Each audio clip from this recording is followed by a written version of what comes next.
Big boss മലയാളത്തിൽ ഇതുവരെയുള്ള ചരിത്രം തിരുത്തിക്കുറിച്ചുകൊണ്ടാണ് രബി കപ്ലായ ആതിരയും നൂറയും സീസൺ 7 മത്സരിക്കാൻ എത്തിയത്. ഇരുവരും ഇപ്പോൾ ഹൗസിലുള്ളവരിൽ ഏറ്റവും ശക്തരായ മത്സരാർത്ഥികളുമാണ്. ഇപ്പോഴിതാ ലൈവ് സ്റ്റോറി പറയേണ്ട ടാസ്കിൽ നൂറ തന്റെ കുട്ടിക്കാലത്തെ കൈപ്പേറിയ അനുഭവങ്ങൾ പങ്കുവെക്കുകയായിരുന്നു.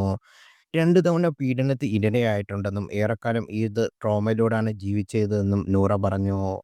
എൻ്റെ ചൈൽഡ്ഹുഡിൽ ഞാൻ തീരെ ഓർക്കാൻ ഇഷ്ടപ്പെടാത്ത ഒരുപാട് കാര്യമുണ്ട്. ഞാൻ 2 വട്ടം അബ്യൂട്ട് നേരിട്ടിട്ടുണ്ട്. ഞാൻ ഇക്കാര്യം ഇതുവരെ എൻ്റെ പങ്കാളിയോടും എൻ്റെ രണ്ടാമത്തെ അനിയത്തിയോടുമല്ലാതെ വേറെ ആരോടും പറഞ്ഞിട്ടില്ല.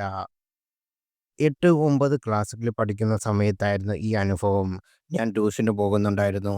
പാവാടയായിരുന്നു ധരിക്കാറുള്ളത്. ഞാനും എൻ്റെ അനിയത്തിയും കൂടിയാണ് പോകാറ്. ഒരു ദിവസം ഒരാൾ വന്ന് ഒരു കടയിലേക്ക് വഴി ചോദിച്ചു. അന്ന് 8ാം ക്ലാസ്സിൽ പഠിക്കുന്ന കുട്ടിയാണല്ലോ. അതുകൊണ്ട് ഞാനൊരു മണ്ടിയായിരുന്നു.